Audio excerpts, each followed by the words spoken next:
Hello there, and welcome to What's Your Story. We're so glad to have you with us today, and we have another exciting guest. Our guest today is the founder of Grief Love. And Grief Love is a grief and loss.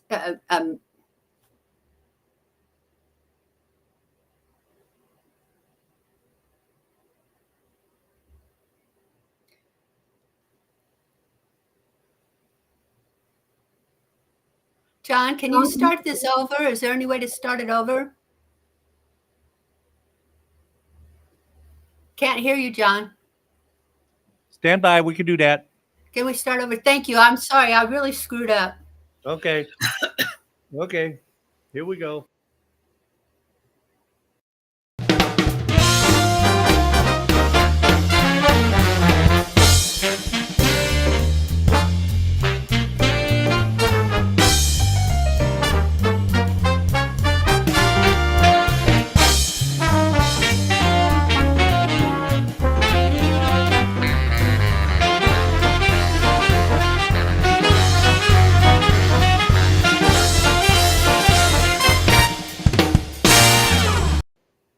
Hello there, and welcome to What's Your Story? Thank you for joining us today. We have a guest for you that you're going to learn a lot from and be really glad that you got to hear her speak. She is a grief and loss coach and a public speaker, and she has dedicated her life to helping others find growth and meaning in loss. Through her inspiring talks, Nakesha unveils the power of grief not as a debilitating force, but as a catalyst for transformative change. Nakesha Atkins. Welcome, Nakesha. So much. I am so excited to be here. Thank you so much for having me. Well, we're excited to have you here. This is a subject that's very dear to me as I've lost all my family members, and it's a hard time for people when they have to go through grief and loss. And what inspired you to start speaking about it publicly? Absolutely. So I accredit all of that to my faith in Jesus Christ.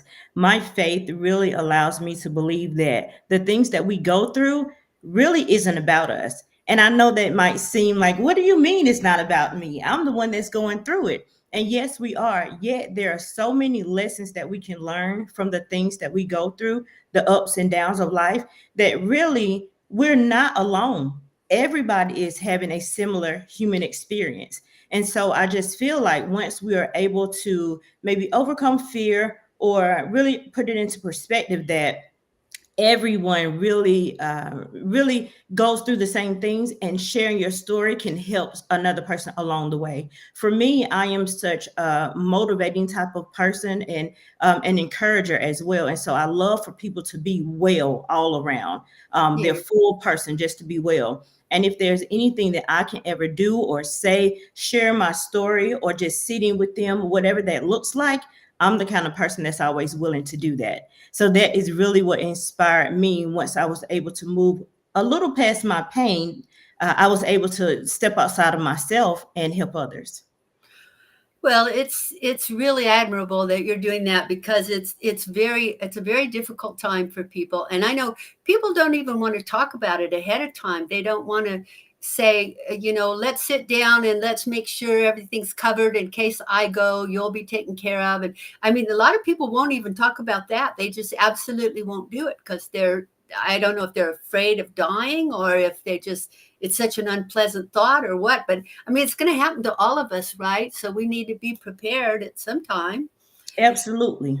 So how do you navigate the balance between acknowledging the pain of grief while you're also offering hope and encouragement to people? Well, I'll tell you, Judy, it is quite the experience. I will say it that way. And what I mean is this: what I found within my 8.5 years of being on this grief journey due to the loss of multiple family members is that I have to experience these things first. And while it's certainly not fun for me, it is very painful. It is a very painful and very confusing journey. Once I'm able to experience it, then I'm able to genuinely and authentically help someone else along the way. So, for an example, anxiety, depression, these are some things that can be triggered by grief. Oh, These are yeah. some things that I have only experienced or initially experienced due to my grief trauma. And so I know what that feels like. I know what those thoughts sound like. I know what that pain feels like. And so I'm able to go back to a real personal place in order to inspire others. Again, I mentioned my faith. God loves all of us, He created us all. And so He's not going to do something for me that He won't do for the next person. Right. So I can also encourage them in that way. And so that really is what I've become to learn, is that once God allows me to go through it, and He will, I always have faith that no matter how hard it feels, no matter how low that moment is, I am going to be able to get through it. And He allows me having that knowing of the feeling that I'm going to get through it, that someone else will as well. And I can aid them in that because I've been there. Yes, yes. I think for those of us who have been there, it's easier to sit with someone else and feel what they feel and say something that's comforting and not say something stupid like, "Oh, it'll get better," you know. Yeah, Oh, and you know, Judy, with that, people say all sorts of things all the time. I had so many things said to me when I lost my husband 8.5 years ago. And I know that these people, their intentions were well, but it mhm. didn't come across well to me because I was No. angry, I was sad, I was confused. You know, I was in turmoil at losing my spouse. I was a young woman losing my spouse. And it just didn't come across well. And so these are things though that I'm so grateful that I did. Looking back, hindsight being 2020, I'm able to be grateful now that I had these experiences, because now what I do is share and help other people support their friends and family members who are grieving, and really help them to understand, while your intentions might be well, this phrase or this sentence might not go over well with them. So No. how No. about you do this or say this instead? Or how about you just be with them? Sometimes Exactly. words are not even necessary. Just be. That person who's grieving maybe just want another person just there with them to know they're not alone. And so that can be even more helpful than trying to come up with something to say, or using a cliche that we hear that really doesn't apply to the reality of grief. Oh, I know. A friend of mine died a few years ago, and his brother came to town to the funeral. I'd never met his brother before, and we were walking out to the burial ground, and he was walking by himself. He was a little bit ahead of me. He obviously didn't know anybody that was at the funeral, and he Mhm. was walking by himself. And I just kind of ran a little bit and caught up with him and just took his hand in mine and held on to it and walked with him, and didn't think anything about it, just did it. And we went up, and he sat down, and I stayed nearby in case. And after the funeral was over, people were talking to him, and I said goodbye and left. And about a month later, he called me and said, "I want to thank you so much that you came and held my hand." He said, "I was so alone and in such grief at that moment." And I hadn't even thought about it. I just did it. But since I did it, I've thought about it again, that's the way to be with people. Just be there for them and touch them, and in a nice way, and and just be close. They don't need us running our mouths, I don't think. Absolutely. You know, that's a beautiful example of, again, just being, and also it being a teachable moment. Grief has so many teachable moments. Once we're able to get through the initial hurt, that initial pain and the trauma of it, and we can start to see some sunlight, so to speak, meaning we can start to gain some clarity. There are so many teachable moments in grief. Now, with my own personal journey, I did not come to these conclusions right away. It took me some years to get to where I am today and being able to articulate grief in the way that I am. Because again, the losses that I've experienced were very traumatizing for me. And so I've been able to, again, leaning on my faith heavily, having people that really genuinely care and are concerned about my well being be here to support me and lift me up when I couldn't lift myself up, really allowed me to position myself in this way where I'm able to speak to you today and help so Right, many others who are on this journey. right, right. What are some of the common misconceptions surrounding grief that you address in your talks? Absolutely, Judy. So I would say the biggest one is time heals all wounds. Oh, I hate people saying that to me. Oh my goodness. Time does not heal all wounds. What time does is, if we are blessed with additional time, additional moments, we are able to really progress through that initial stage of grief, the heavy part of grief, the part where you are bargaining for your loved one to return, the part where you are in denial, the part where have anger all the time, where these emotions are what's leading you each and every day. Once we are able to move through those areas and having time to do so, we're able to progress to having joy again and Hmm. finding peace again, and really understanding how to navigate this new life's path that we're now on. That's really what time does. Time gives us an opportunity to really be able to navigate the newness that grief offers. Now, the hard part about that is that we didn't ask for it. We didn't raise our hand and volunteer for it. Yet No. it landed on our doorsteps. So now what do we do with it, right? And so for me, that's really what the blessing of time does. It gives us the opportunity to restart, so to speak. But time does not heal our wounds. My late husband passed away 8.5 years ago, and I still have moments, even being remarried, I still have moments where I reminisce and I may become sad. I might laugh. I might get angry. You know, my mom passed away over 4 years ago, and I just had a moment a couple of days ago where I really, really missed her. I missed her hugs and I missed our talks. And so grief is a lifelong journey. It never goes away. And I don't want that to sound harsh to your audience, but it is one of those things that you do carry along with you. But it does not have to overtake your life, though. Well, my mom died 30 years ago, and I still have those moments. The days happen, and I think, I'd like to call mom and tell her that, and then I think, oh no, she's gone, and then the grief comes back. It's really Absolutely. strong sometimes. Absolutely. And that's just the thing. And to your point earlier, of people saying that, I think that we just hear these statements and we feel like they sound well and we just reiterate them. But in essence, none of that is true. Time doesn't heal anything, honestly. Mm. Are there any other misconceptions we should know about? I think that definitely people saying that, oh, you'll get over it. There's no way possible to get over another human being's presence. We will never get over the loss of a loved one. What happens, Judy, is we learn how to adjust. We learn how to navigate life with their physical absence. But we never get I still have moments to this day where for a split second I say, I cannot believe my mom is not here with me. Right. For that split second, is like I am feeling those rush of emotions all over again, as if it were the day that she passed away.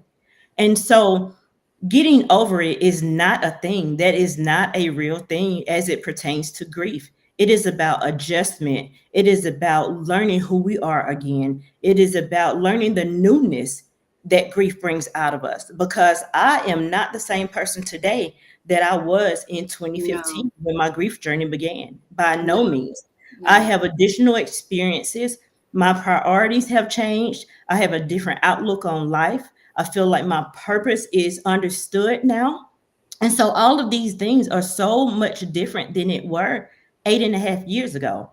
And so while grief is very hard, very sad, very confusing, and I won't, I'll be quite honest about that. Yet there are really some offerings and some teachings that really we can attach to and hold on to, that helps us make it through from the one moment to the next. Oh, I know. I know. Now you're gonna think I'm a little screwy changing the subject from people to cats, but I want to tell you a story. I had a cat for 23 years. This cat just loved me, and he was with me through all my illnesses, through cancer, through having knee replacements, through having This cat just was right there loving me all the time. And he passed away this year. And Mm. and people said to me, "Well, he was just a cat." And they didn't realize that I was grieving as much for him as maybe some people would do for their children, because I had had him for 23 years. So loss might be losing a person, but it also might be losing something or someone else that we love. And That's I think absolutely right. people forget that that grief, you can really hurt inside when you lose a pet that you've had for a long time. That's absolutely right. That is a being, that is a living being that you have developed a relationship with. And that's really what grief, that's what I consider grief to be, is that pain, that love that you don't have anywhere else to place. That love that you were used to pouring it into this person, but now you're unable to do that in the way that you're used to doing. And so your pet is a living being that you develop a relationship with, just like you do another human being. Mhm. And even with that being said, loved ones or beings are not the only ways that we can grieve. Loss, financial loss, job loss, these things can be very devastating to us. We imagine our life going one way and it doesn't. And so those things can be very hurtful as well, and give us an opportunity to really overcome some obstacles. But that is a form of grieving as well. It is. It is.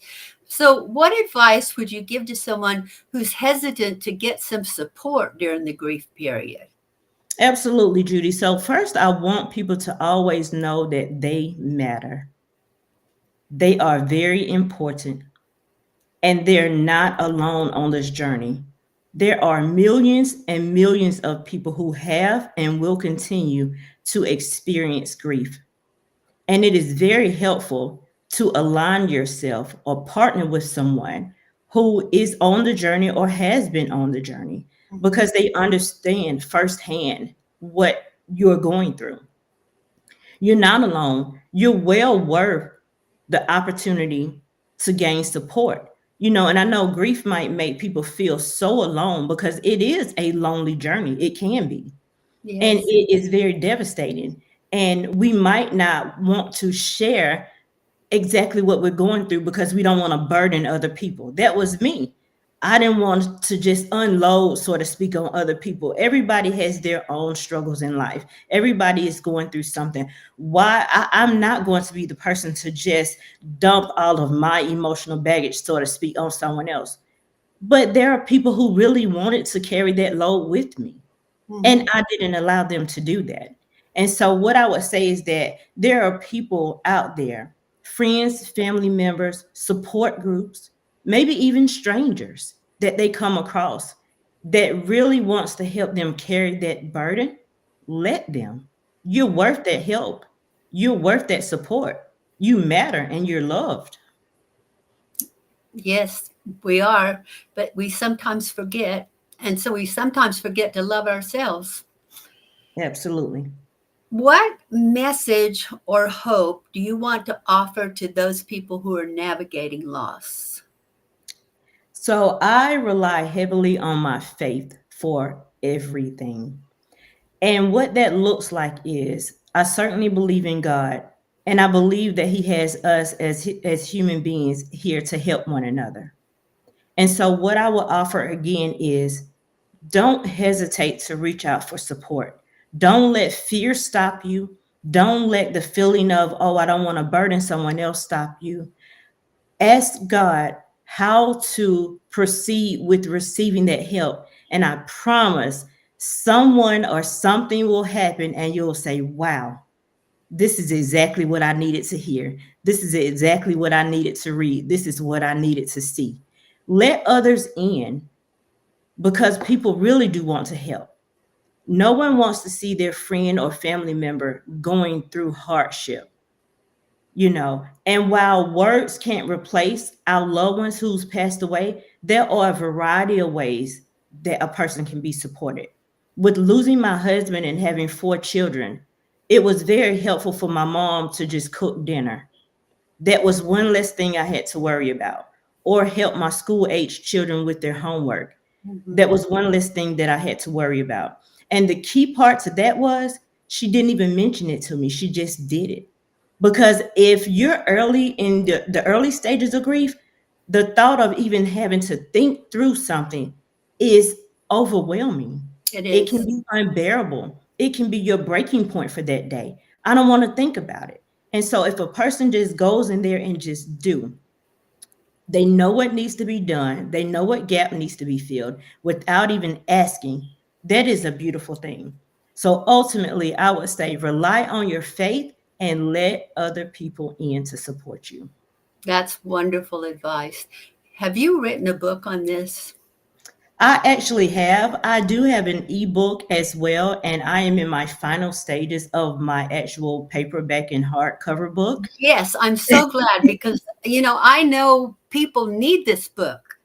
Yes, my ebook is actually available. I can certainly get the link out to you for your audience, but it is available, and it is truly a book that really helps navigate and guide everyone through the grief journey. It points out a lot of ways that grief shows up that we may not even think about from a physical standpoint with ailments and illnesses. Mhm. It actually points out how it shows up psychologically, socially. You may have been an active person, an outgoing person, but now you retreat to just being home alone. That could be a symptom of grief. And so there's so many things that we don't think about in ways that grief shows up. And so my book really shares a lot of that information, as well as it offers a lot of coping tips as well. It's no right or wrong way to grieve, but there are things that we can do to help manage them a little better, especially from a healthy standpoint. Right. There are hurtful things that we can do, but we want to stay away from those things. We want to do things in a healthy way so we really can navigate to the other side of that joy, peace, and even love.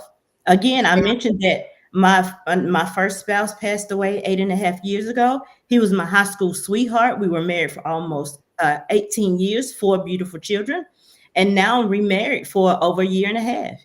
And my current husband is so very supportive of me on this journey. He encourages everything that I do and the way that I support other people. So love can even be found again on this journey. Yes. I'm looking for that. Absolutely. It is there. It is available. Good. I'm glad to hear that. Now, aren't you going to be a speaker at the Women Thrive conference in March? Yes, I will, and I'm so very excited about that talk. I will be speaking about grief, but my overall messaging will really be about overcoming because that's what it's about. We go through challenges of all sorts in life, not just grief. Grief happens to be what the journey that I'm on and what has impacted my life the most. But I want to be able to connect with everyone. So my topic is really about overcoming. Oh, I love it. I love it. Well, could you tell my viewers today where they might get in touch with you if they would like to speak with you or get a copy of your ebook? Or Absolutely. Please reach out to me on my website. It is NakeshaAtkins.com, and that's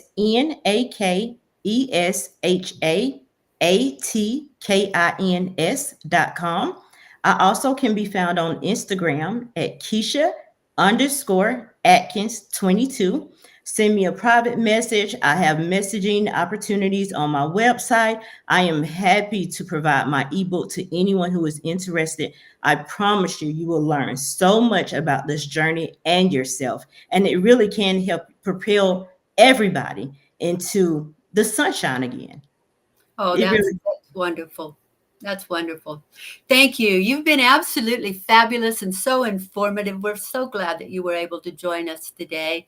And we hope you'll come back and be with us again sometime. absolutely, Judy. It was my pleasure. I really am grateful for this opportunity. Thank you so much. Thank you.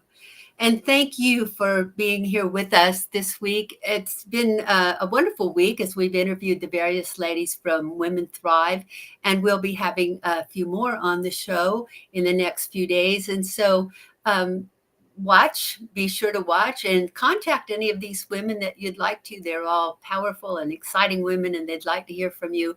And I'd like to hear from you if you have a story and if you'd like to be on my show. You could just contact me, Judy, Judi, at judymario.com or here at WWDBTV, and we'll certainly consider having you on to talk about your story.